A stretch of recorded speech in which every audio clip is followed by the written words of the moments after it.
revenge with Lyra. At Christmas, my brother got the keys to a $1.2 million mansion. I got a $5 gift card.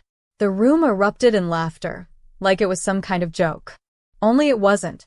I walked out in silence, snow crunching beneath my boots, my chest burning with humiliation. My name is Lillian Hart, 27 years old. And if you think you know how this ends, stay tuned. Because what happens when the family that raised you treats you like an afterthought, then realizes the afterthought is holding the real power? I still remember that voicemail an hour later. Dad's voice was sharp, commanding, arrogant. "Return the house or we'll call the cops." The words replayed in my head over and over while I sat in my car outside their glittering home. Everyone inside was warm, drunk, celebrating his success. No one noticed me slip away. But the deed in my bag said something very different. The mansion they had just gifted my brother, the one they thought was his, legally had my name on it. Mine. They thought I'd stay quiet. They thought I'd stay small. Instead, I smiled in the dark, a smile so sharp it hurt my cheeks. If they wanted war, they were about to learn the difference between a spoiled son and a daughter who'd had enough. Because the mansion wasn't just a house. It was the beginning of a reckoning. And by the time Christmas lights came down, the golden child's crown would be nothing but ash. The next morning, my phone buzzed nonstop. Missed calls. Texts dripping with threats, then fake sweetness. "Lillian, let's talk this out. Return the deed before this gets ugly. You don't deserve that property anyway." I sat at my tiny kitchen table, the $5 gift card lying there like an insult carved in plastic. My brother's smug face flashed in my mind, the way he dangled those mansion keys like a trophy. The way Mom said he earned it. Earned it? He hadn't worked a day in his life. Every car, every vacation, every success, paid for by my parents' money, by their endless devotion to their golden boy. Me? I was the one working double shifts, scraping by, paying off student loans while they laughed about my little life. But this deed? This was no accident. 5 years earlier, I'd loaned Dad money when his business teetered on collapse. He never thanked me, never repaid me. I let it go until a lawyer friend whispered advice. Secure collateral. So I did. In silence. I made him sign. And he forgot. Until now. And suddenly, the tables had turned. By afternoon, Dad and Mom showed up at my apartment uninvited. Dad's fists pounded the door. "We can handle this quietly, Lil. Don't make a scene." I opened the door just enough to see their faces. Red, frantic, desperate. For once, they were the ones begging. I leaned against the frame, calm, steady. "I'm not giving it back. Not now, not ever." Mom gasped like I'd slapped her. Dad's jaw twitched. My brother hovered in the background, too cowardly to speak. For the first time in years, I wasn't the embarrassed one. They were. And it was only the beginning. By the third day, their tone had changed. The voicemails weren't threats anymore. They were pleas. "Sweetheart, your brother has a family. He needs stability. Think about how selfish this looks. You don't even know how to handle a place like that. Be reasonable. Sign it over. We'll make sure you're taken care of." Taken care of. Like a stray dog they'd toss scraps at. I drove to the mansion that afternoon. The air smelled of pine and cinnamon, the kind of staged luxury scent that made real life feel fake. A silver bow still hung across the garage. The driveway shimmered with imported stone. For a moment, standing there, I wanted to cry. Because this house wasn't just bricks. It was proof. Proof that after years of being laughed at, ignored, and dismissed, I had finally flipped the script. Inside, I walked room by room, gleaming hardwood floors, a chandelier dripping like stars, a balcony with ocean views. My heart didn't ache. It hardened. I sat at the mahogany desk in the study, pulled out the title deed, and whispered aloud. "My name is on it. Not his. Mine." That night, I called my lawyer. File the notice. Block any transfer attempts. And check for hidden liens. He chuckled. "You've been waiting for this, haven't you?" "Yes," I said. "For years." The next morning, the family group chat exploded. Screenshots flew in from relatives, friends, even Dad's business partners. Somehow, word had spread. Everyone now knew. The mansion wasn't gifted to the Golden Son. It was legally mine. The silence that followed from my parents was deafening. And then, at exactly 7:02 p.m., a text came in from my brother. 5 words. "You'll pay for this." But he didn't realize he was already paying. My brother's threat wasn't empty. It came with action. By sunrise, I got an email from the HOA. Unauthorized occupant reported. Ownership in dispute. Investigation underway. I smirked. Classic. He'd gone whining to the board, trying to paint me as some intruder in my own home. But by then, my lawyer had already filed the deed with the county clerk. Public record. Irrefutable. Still, I knew my brother. He wasn't just going to stop. That night, I parked my car outside the mansion, headlights off, and waited. At 11:46 p.m., a moving truck pulled up. My brother hopped out, face red, veins bulging. Behind him, Mom and Dad, arms crossed, looking smug. They really thought they could storm the place. I stepped out slowly, phone in hand, recording. "Evening," I said. "Need directions? Because this isn't your house." Mom hissed, "Stop embarrassing us.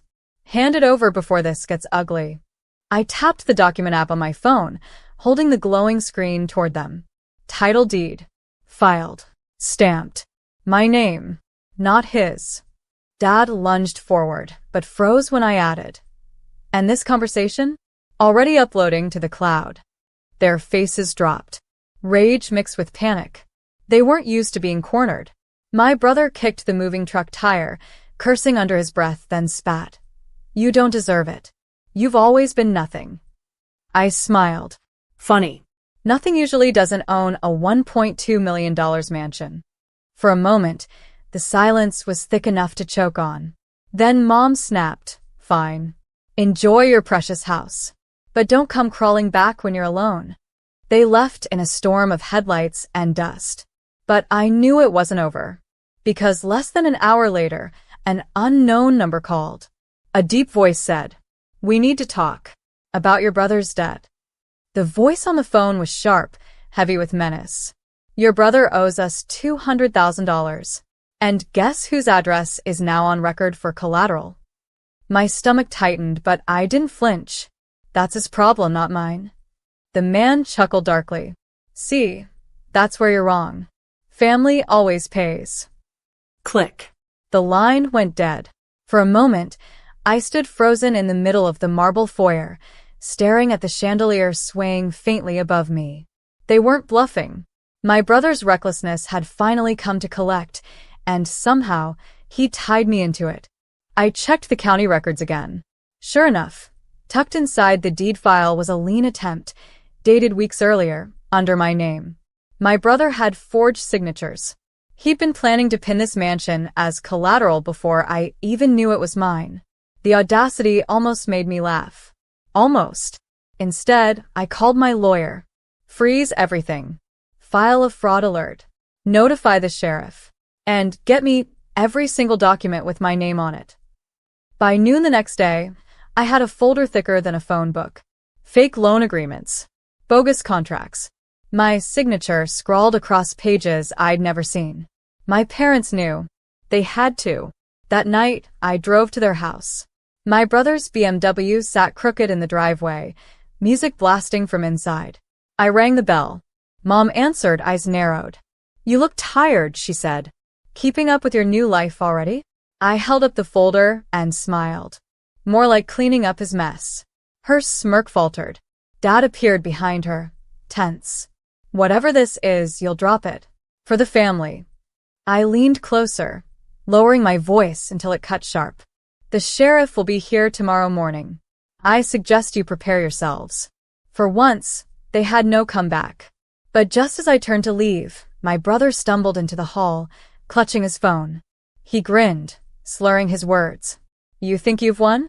Wait until the bank auction. Let's see how you feel when strangers are living in your mansion." The next morning, my phone buzzed at 8:17 a.m. "Sheriff's office. We're outside your parents' residence." You might want to come down. By the time I arrived, the scene was pure chaos. A patrol car in the driveway. My brother pacing with his hair a mess, yelling into his phone. My mom clutching her robe like a shield, whispering furiously to Dad. And Dad, arms crossed, glaring at me as though I had betrayed them. The deputy held up the folder of forged documents. Signatures don't match. This is a felony. My brother snapped. She planted those. She's obsessed with ruining me. I didn't bother arguing. I simply handed over a USB drive with the time-stamped copies I'd pulled from the county's digital portal. Every document, every date, every forged mark, backed up and undeniable. The deputy nodded. We'll escalate this. Ma'am, you're clear. Sir, you'll need to come with us for questioning. The moment the cuffs clicked onto my brother's wrists, Mom let out a wail that rattled the porch. You can't do this. He's our son. Her words cut deep, but not in the way she intended. They didn't say my son. They said our son. I was standing right there, and yet I was invisible again. As the patrol car rolled away, Dad turned to me with venom in his eyes. You've destroyed this family. For a house. I met his gaze steadily. No, Dad. I just refuse to let your favorite destroy me. For a long moment, silence swallowed us both. That night, as I sat by the fireplace in my mansion, a thought lingered. The deed was safe, my brother was facing charges, and yet, I knew they weren't done. My family had never taken defeat quietly. And right on cue, at 11:42 p.m., my phone lit up with an unknown number. A voicemail dropped seconds later. You think the law protects you? You don't know who you're really up against. I played it twice, the voice distorted, threatening, unfamiliar. My victory was only just beginning to unfold. The voicemail replayed in my head all night. The voice wasn't my father's, wasn't my brother's. It was someone else entirely. Someone they'd pulled into this twisted mess. By sunrise, I had a plan. I called my attorney and forwarded the message. Run a trace. I want to know exactly who's behind this. Hours later, the answer chilled me. The call had come from a burner phone purchased with my parents' joint account. So they weren't just enabling my brother. They were actively weaponizing outsiders against me. That evening, I drove back to the house I grew up in. The front yard was littered with cars, friends, neighbors, maybe even church members. It looked like a gathering staged for sympathy. Inside, my parents sat with smug expressions while my brother, out on bail, sulked in the corner. Mom started first. You think money and paperwork make you better than us? We've spoken to people who can fix this. You won't win. I let the silence stretch, then slid a manila envelope onto the coffee table. Inside, printed bank records showing the burner purchase, cash withdrawals tied to Dad's signature, and emails they thought I'd never see. Mom's smile faltered. Dad's face turned red. My brother muttered something under his breath, but I raised a hand. No. You don't get to speak. I leaned forward, voice calm, but sharp as glass. You forged documents. You laundered through my accounts. You bought threats with your own money. Every move you've made ties back to you. And tomorrow morning, your friends will read about it on the front page. Not my doing, just the truth coming to light. The room cracked with silence. Even their closest allies shifted uncomfortably, realizing they were sitting beside criminals, not victims. My father tried to bluster. You wouldn't dare. But I cut him off. It's already in motion. Reporters have copies. Bank officials, too. And the sheriff? He'll be here again soon. Except this time, it won't be just my brother answering questions. My mother's hand trembled, clutching her wine glass until it nearly shattered. My brother cursed and stormed out. My father sank back, eyes burning but powerless.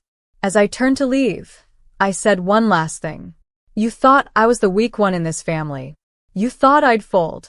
But this house, this life, it's mine. And you'll never take it again. The front door closed behind me, but the weight of war still pressed on my chest. And then, at 2:03 a.m., an email arrived in my inbox. Subject line: Final offer. The sender: my mother. The subject line glowed on my screen. Final offer. For a moment, my hands hovered above the keyboard, my heart pounding. I clicked. Inside was a single line from my mother. Let's talk privately. We can make this right. No apologies. No remorse. Just negotiation like my dignity had a price tag. I didn't reply. Instead, I forwarded the email to my lawyer, CCNG the bank investigator, and the local reporter already circling the story. Then I closed my laptop and let silence be my answer. By noon, the fallout began. Headlines screamed about financial fraud, forged deeds, and family betrayal. Neighbors whispered. Friends vanished. My brother lost his job, his car repossessed, and every ounce of his golden boy shine. My parents' accounts froze, their circle of influence collapsing overnight. And me? I stood on the balcony of the mansion, the one they said wasn't mine, watching the ocean waves crash against the cliffs. For the first time, I felt something I hadn't in years. Peace. When Dad called, begging, I let it ring. When Mom left voicemails, sobbing about families sticking together, I deleted them all. When my brother showed up at the gates, demanding I fix it, the guards escorted him off the property without a word from me. I had spent years begging for scraps of love, for recognition, for fairness. But I wasn't begging anymore. I wasn't their embarrassment, their scapegoat, or their backup plan. I was free, and as the Christmas lights twinkled faintly on the eaves of my home, I whispered the only gift they had ever